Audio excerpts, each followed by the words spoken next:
Tom, there's a moment in this film, and it's a crucial moment because everyone in Ethan Hunt's team wants him to pull off something that's really big.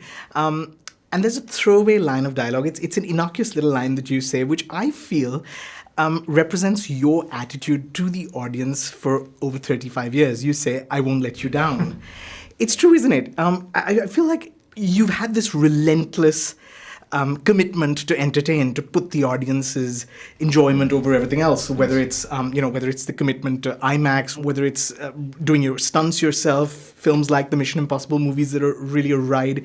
Fair to say? Thank you for saying that. That's exactly accurate. It's totally accurate.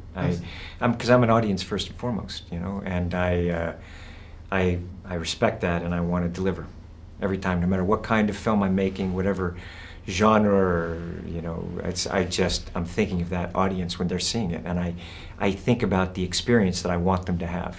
So that's what I'm trying to do.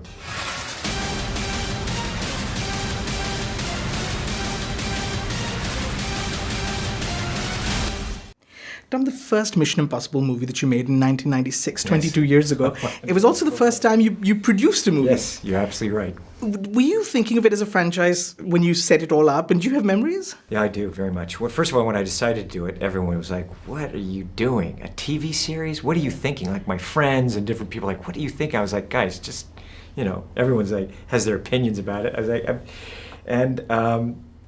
I was really hoping that I would be able to do something like this. And I didn't know, it was up to the audience and up to really testing my own ability as a producer and creating this. So that was very important. But now to be here 22 years later it's just, it really is kind of, it's amazing to me.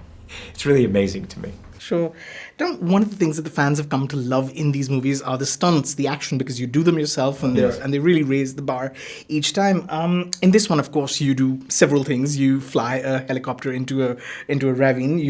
There is the halo dive. Yeah, spinning the helicopter. There is, of course, the reckless, I would say, riding through the streets of Paris. Reckless abandon.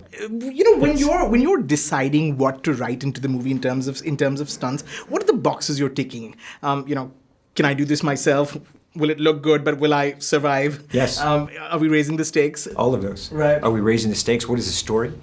We're looking at the locations, because when we're making a mission, we got to find the locations. We kind of know, look, I really want to ride it. I like riding motorcycles and cars. I personally love riding them, and saying, okay, we're looking at how all different kinds of equipment and how can we use it. Then we're looking at the geography of where it is and how do we incorporate that in. Does it work with character and story? We definitely knew that we wanted to do a helicopter. I started training a year and a half before we started shooting, and McHugh and I talked about it, and which was tricky because no one has shot a helicopter sequence in the way that we're shooting it. We had to develop and invent new camera rigs, and then get it approved by the FAA or in the different countries, and then I had to get approval as a pilot to be able to fly in those countries. So we're looking at all those things, most definitely. Sure. In this movie, there's a bunch of really big set pieces, but can I just say one of my favorites is the men's room brawl, just old-fashioned, hand-to-hand fighting. Yes. I love that your director keeps the long takes. He doesn't cut too fast. Yes. You can see the actions. You can feel the slams. Yes. And when you're beat, you really beat. Yes. That's exactly it. That's exactly what we wanted.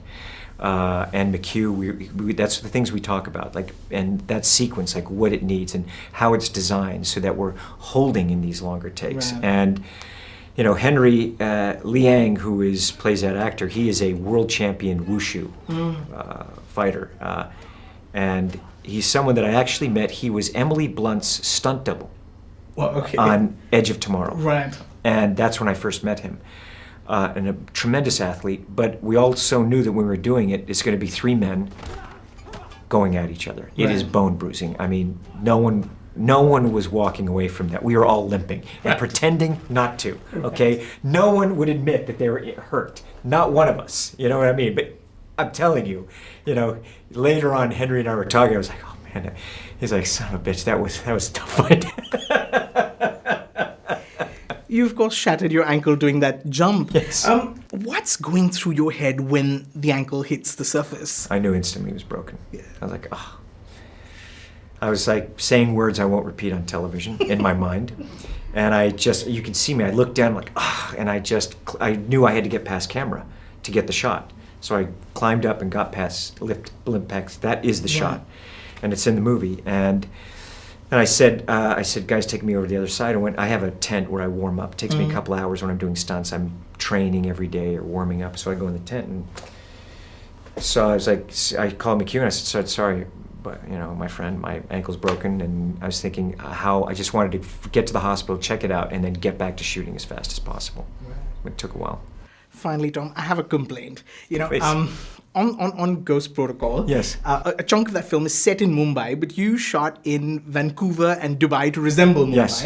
In this one, not to give away any spoilers, Yes. there's a chunk that's set in Kashmir, Yes. but you've shot in New Zealand and in Norway, I think. Yes. I think you owe us one. The next one. I'm telling you, please. You have to make good. I The agree. next one. I agree. Please, you know, what we need, and you could talk to these. Like, I just need to be able to shut down streets. Right. They have to give me, you know, allow me. You know, I wanted to fly the helicopter sequence there, but there was no area that they would let us do that aerial work in that particular area. So the permits, they said, were going to be too challenging for us to get there. So if you could talk to them, We'll start and the get their paperwork agreement, now. Start the paperwork now. There's So a few they'll years say- away, right? They'll Yeah. say, we'll let you do whatever you want. I would love to shut down streets, fly helicopters. I'll fly jets through the streets if they'll let me. You know, I can't wait. We will to hold go you to there. your word. I really can't wait. I would love to. Looking forward. We'll hold you to your word. for Please, that. please. Thank you so much. Thank you. Thank you.